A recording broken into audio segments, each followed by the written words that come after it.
What's up? I'm Lucy Huss. And I'm Connor Doherty, and you're watching East Cooper Student News, your source for Wando and Beckham news. Today on the show, meet the South Carolina Student Journalist of the Year. Plus, the CAS Horticulture Program had a successful annual plant sale despite the wet weather. And we'll take you inside Mount Pleasant's oldest music store. We've got all this and more on today's episode of ECSN, which starts right now.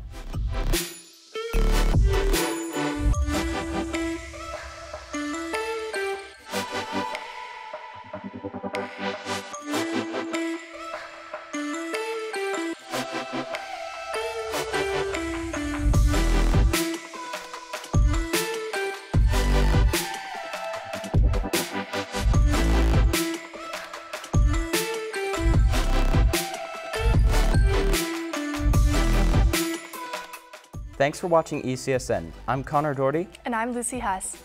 We've got just 3 full weeks left of school, and one of Wando's most anticipated events is coming up. Legendary Day is a day where seniors are able to get their yearbooks, enjoy some food, and hang out. ECSN reporter Luca Albaran tells us how this year will be an extra special Legendary Day for one of Wando's yearbook staff members. Typing away in her own office is Nicole Breen, the editor-in-chief of the 50th Wando yearbook. Will always be, the book that represents the 50 years Wando has had, and I think that's just really exciting, but also really exciting to be a part of. All year, Nicole and the yearbook staff have worked hard to put together what they say is one of the most important editions of the Legend Yearbook, the yearbook that marks 50 years of history at Wando High School. Even if people don't really like it, it's always going to be a special book because it represents how far Wando has come, and people can look back at the first book versus the 50th book and say, wow, look how far Wando has come. So no matter what, it'll always be, a marker for Wando. This is Nicole's 3rd year on the yearbook staff, and during those 3 years, she's put together a pretty impressive portfolio of content. In fact, she put together all her best work and applied to be named the South Carolina Student Journalist of the Year. Honestly, I applied because I thought the worst thing that can happen is I won't get it, and the best thing that can happen is I would get it. So I felt like I really didn't have anything to lose, and I was just going to apply to see what would happen. And seeing what would happen is a move Nicole's yearbook advisor, Mr. Caston, was supportive of.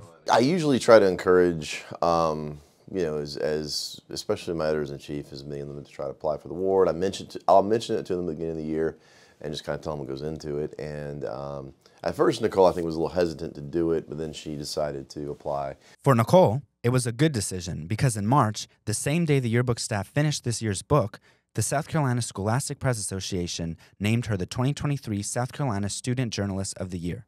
Honestly, there was a lot going through my head because it was the day I found out was the same day we finished the yearbook. So it went from just one thing to another. I felt like my brain was all over the place, but I was so excited. My parents came in, there was food and there was cake. I was just really excited, but also really surprised. But Caston wasn't surprised. He's now taught 7 Journalists of the Year, so he was certain that Nicole had a chance to win. It never gets old, it never gets old seeing one of these kids get their, pay off for their hard work.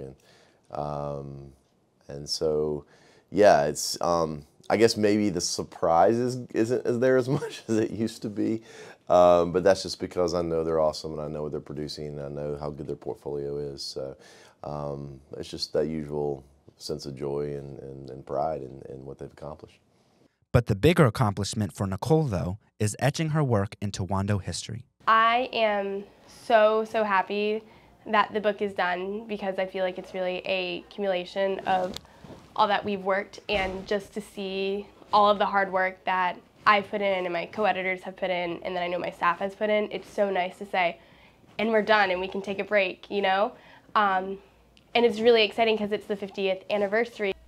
Thanks, Luca. Legendary Day is coming up on May 16th during all lunches. This event will be held in the football stadium and will offer a great selection of food trucks as well as the 50th volume of the Legend Yearbook. Seniors will have to pay for their own food truck meals, but Mr. Wilson bought every senior a popsicle from King of Pops. Yearbooks will also be on sale for $90 as long as supplies last. The Wando Yearbook isn't the only program getting some recognition. Several teachers at the CAS are also recognizing some awesome students. First up, Mr. Sullivan teaches information technology, and he's got one student who's chasing perfection in the IT world. Colin Wallace has been interested in computer science for a long time, and he's trying to get into the field after high school. Mr. Sullivan recognized all of Colin's hard work this year. Feels amazing to be recognized because I put many hours in, studied 12 hours for one test, so it feels nice to get nominated for something. Computer science has always been one of my passions ever since I was a young kid, so going into IT or anything computer science has always been, well, something I've been interested in. His work is incredible. Like, there are people who are like perfectionists. He's really trying a level of perfection is the best way I could put it. Like, he wants to get 100 in the class, and he's done it all year. And we're already in April. This guy's got 100 in my class. I've never seen anything like it. Congratulations, Colin. The class that produces this TV show is called Media Technology. And before you can get on our staff, you need to learn all the basics. And our teacher, Mr. Fabiano, says his first-year student, Walton Smith, has learned all the basics really fast. In fact, Walton's project on ChatGPT was the top story of our last episode of ECSN. It's cool to see that people are seeing what I'm doing, and they know that I'm putting effort into these projects that we do in this class and creating these short films, kind of stuff like that. It's just cool to see that. I nominated Walton because there's not a lot of level 1 students that have the understanding of our content that he has. I always tell people this isn't like math class where you do a little bit in 1st grade and 2nd grade and 3rd grade, and by the time you're in 11th grade, you know math. These kids are doing this stuff for the first time, and he's just picked it up so quickly that it's really impressive. And the depth of questions that he asks are just really on another level to really take that understanding to a deeper level. Congratulations, Walton. Over in the horticulture program, students just wrapped up their biggest event of the year. In late April, Mr. Miller and his students held their annual spring plant sale. The event was supposed to be paired with a spring market, but the rain put a damper on the market. ECSN reporter Ella Davis tells us the rain didn't stop the horticulture program from having a great sale. The old saying goes, April showers bring May flowers. And that was exactly the case for the CAS Horticulture Program's annual spring plant sale. The CAS Horticulture Program's Nursery and Greenhouse Technology class puts together an annual plant sale, where items that have been grown by students all semester long are on sale for the public. It's been very rewarding. We've worked very hard this whole semester. Annabelle Horton is a junior at Lucy Beckham, and this is her 2nd year in the horticulture program at the CAS. Horton has spent the past semester preparing the greenhouse and the plants for the plant sale.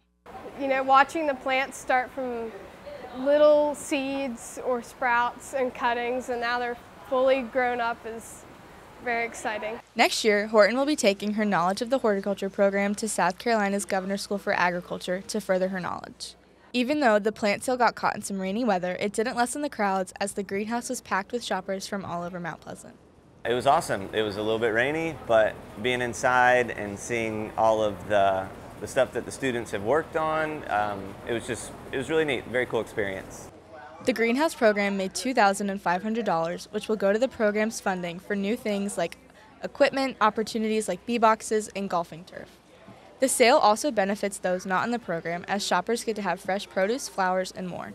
The plants that we bought, we'll use some for outdoors, so the tomatoes, the basil, we'll use those for appetizers for food, and then the indoor plants we'll use just for ornamentals around the house. The sale was the perfect event for a rainy day, and many families came in to enjoy all the greenhouse had to offer. Even the local Geese family came to get a look. If you're interested in doing something like this in the future, the CAS offers 5 different horticulture classes for all grade levels, starting with Intro to Horticulture along with their chapter of the National FFA service. This is Ella Davis signing off for ECSN. Thanks, Ella. Before we end our show, we've got one more cool story for you. Located just off of Coleman Boulevard, Mount Pleasant Music has been in business for over 20 years and remains Mount Pleasant's oldest music store to date. They sell instruments and offer repairs, as well as a wide range of equipment that musicians might need. ECSN reporter Chloe Reed takes an inside look at their beloved shop. Welcome to Mount Pleasant Music, the oldest music store in Mount Pleasant, where owner Mike Poyer has been selling instruments, musical equipment, and teaching music lessons for more than 25 years. When I started the business, I thought I might one day get in a rock and roll band and become a rock and roll star. And I just kind of kept hoping that was happening until, maybe about 20 years ago. And I said, okay, let's just make it more of a business. One of his customers is Andrew Reed, an avid guitar player. Andrew has been going in and out of the store for several years now. He's honest, and he does what he says he's going to do. He's knowledgeable and capable, and you know, if you can't do it, he's going to tell you can't do it. If you can, he's going to do it. He's going to do it right, and it's, you know, kind of what you're looking for. There are other places you can buy instruments, the most well-known being Guitar Center, but this store sets itself apart from the big music stores because it's just one guy. I'm the owner of the store. I'm the repair guy. I repair all the guitars here. I'm the guitar teacher here. I pay the bills, so I kind of do everything. I don't have a really big payroll here. It's the fact that you can trust them, and once you find somebody in any business, whether it's a music store or a hairdresser or a car mechanic, you know, once you find somebody you trust, you stick with them and you continue to use their services as long as you can. The store covers nearly all musical ground, from banjo repair to bass lessons. And even though the store holds the title of oldest in Mount Pleasant, that really only applies to the back half of the building, because the front half of the building had to be rebuilt. Back in around 2016, I had a nice older woman in a newer model BMW completely drive through the front of my store. Despite that major shock, along with life's everyday problems, Mike continues to show up to the store every day just because he loves music and wants to share that love. It's about the music. It's not about the color of your guitar. It's not about the right distortion pedal you have. It's not about the right guitar string on your guitar. It's how you play music, how you understand music, how you relate to other people playing music. And it really is, music is an art form. It's not something that's meant to be decorated or put on show. It's a very personal art form, and I wish more people would just really kind of get into music for the sake of music. Thanks, Chloe. This will be our last regular show for the year, but stay tuned in next week for our senior show. Thanks for watching, and we hope you enjoyed it. Signing off for ECSN, I'm Lucy Huss. And I'm Connor Doherty.